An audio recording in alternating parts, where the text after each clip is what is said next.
So it has come to my attention that you are in art class and you want to do ceramics. Yes! You've certainly come to the right place. Before we do ceramics, also known as pottery, you need to know about the 10 golden rules of pottery, of ceramics. It's going to make your life a lot easier if you follow these rules and live by and abide by these rules. So it's kind of like a piece of pottery. You can't really see what's at the bottom until you take it from the top.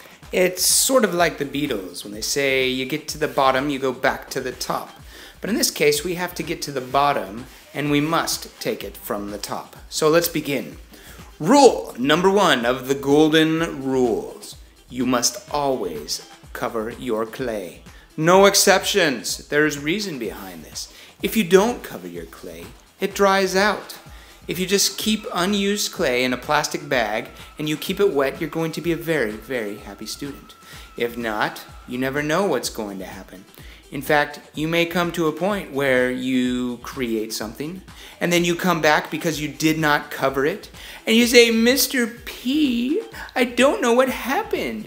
What happened? I can't use my clay. And I might stare at you with a silly look on my face and confused and say, duh, of course, that's what happened. I told you this. I told you. I don't mean to tell you I told you so, but I told you so. You must always remember rule number 1. Cover your clay. So now we come to the second rule of the golden rules. This rule is important, and it's fairly simple. All you have to do is keep it clean. But you may be wondering, why? Why should I keep it clean? I'm an artist. I'm creative. I don't need to keep it clean. But you do, because you see, it's a health thing. Clay dust over years, if you've been breathing it many, many, many, many years, not just one semester in ceramics, can make you very sick. If you breathe it and breathe it and breathe it and breathe it, you get silicosis. And that is something that you do not want to mess with.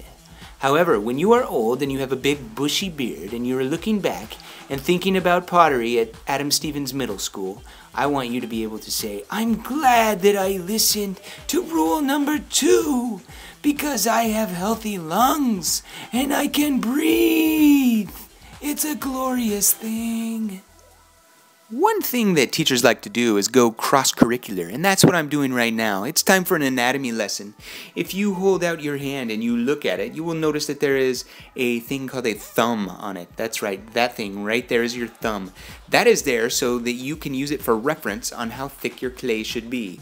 In fact, it should never be thicker than your thumb, because if it's thicker than your thumb, it's likely to dry out unevenly. And this causes the clay to crack, which is a bad thing. Whoa! You've already made it to rule number 4. Congratulations, you're tracking right along. Learn this one well. If you are ever going to stick 2 pieces of clay together, you absolutely need to know about scoring and slipping. Scoring is a fancy word for scratching, and slip is simply liquid clay. So you might be thinking, who cares? I don't need to slip and score. Well, actually you do, because here's the deal. If you have a pot that you want to add a handle to, and you simply just attach them without scoring or slipping, as the clay dries, it shrinks. And those 2 pieces are going to pull apart, and they're going to fall apart. And you're going to be left without a handle. So if you want it to stick, you have to scratch both surfaces that you're going to stick together, add the liquid clay or water to it, and then make it nice and wet, and then add pressure as you push it together, and voila! You now have a coffee cup. And now we come to rulio number 5. This is one that you will use when you prepare your clay. You need to wedge it. And this simply means that you need to squish it, you need to smack it, you need to knead it. You need to do whatever you can to get the air bubbles out of it. Because hot air expands, and in the kiln, hot air is going to cause your clay to explode. Now there are a couple of different methods for wedging the clay that you can use. This is a picture of a man who is using a table in both hands to press down on the clay. And he turns it over and over and over and over and over and over and over and over and over. And he does that so that all those air bubbles go out and the clay is uniform. That's usually what you do with a bigger piece of clay. However, you can also take a ball of clay in your hands and just kind of smack it back and forth in between your hands for a few minutes, and that does the exact same thing. It gets the clay consistent and it gets rid of the air bubbles, so you don't have to worry about explosions. So here's an example of how you might take a clay and start out smacking it in between your hands, back and forth, whack, whack, whack, smack, smack, smack. Doing it really quick. Well, you do it a long time. Stack, smack, smack, smack, clack, clack, clack, clack, boom, boom, boom, boom, boom. Oh, get it good, smack, smack, smack. Okay, you can just keep doing that. Or maybe you want to slow it down and hear what it sounds like. This is how it works too. Okay, all you're doing is smacking the clay in your hands, and you're getting rid of the air bubbles this way. So you have a nice, smooth, consistent, round ball that you can start your project with. So rule number 6 kind of piggybacks off of rule number 5 with wedging to get rid of air bubbles. If you trap air in your pottery, maybe you fold clay over and there's a little pocket of air or something in there, it's going to cause big problems for you. Just ask any science teacher and they'll tell you what happens when you warm air up. It expands. Okay, this is true in the kiln. And clay shrinks as it dries, and fighting against that expanding air is going to cause an explosion. And when you open up the kiln and you see a broken piece of pottery that is yours, you're going to be very sad. Believe me, it's happened to me. So you're going to cry, and you're going to say, why? Why? I don't know what happened. I didn't know there was an air bubble in it.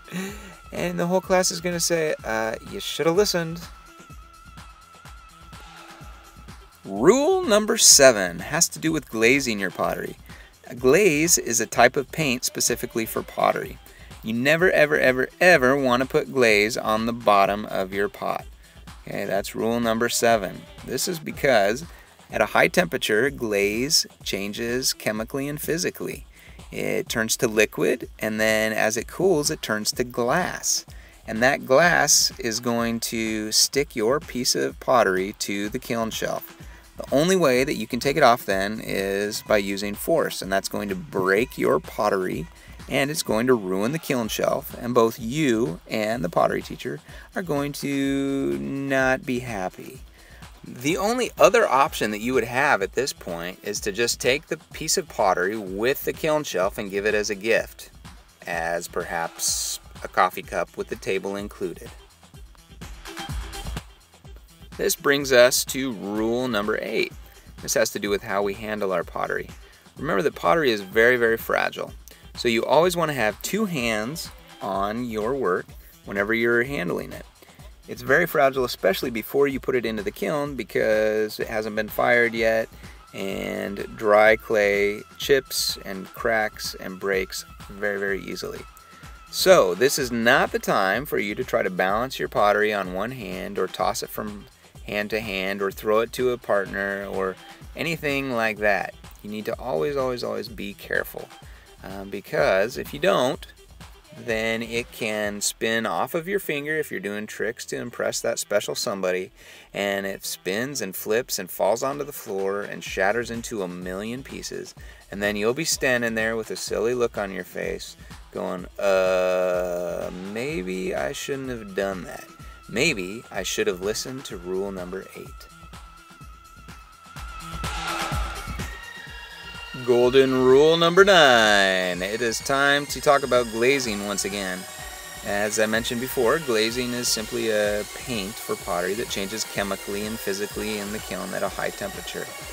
And you always want to wash your project before glazing. If you just take a damp sponge and wipe it down, it's going to make the glaze stick better to it.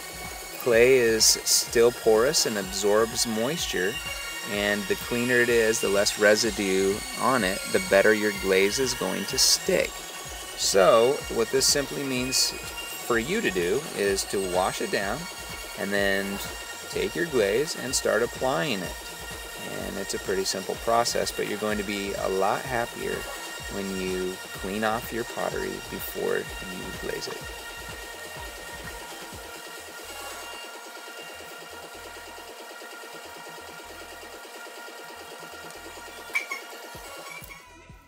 So now we've come to rule number 10, and this is the golden rule. The golden of the golden rules. In fact, this is the one that is above all the rest. So when you come to this point, you know you've come a long way. If it's not yours, don't touch it.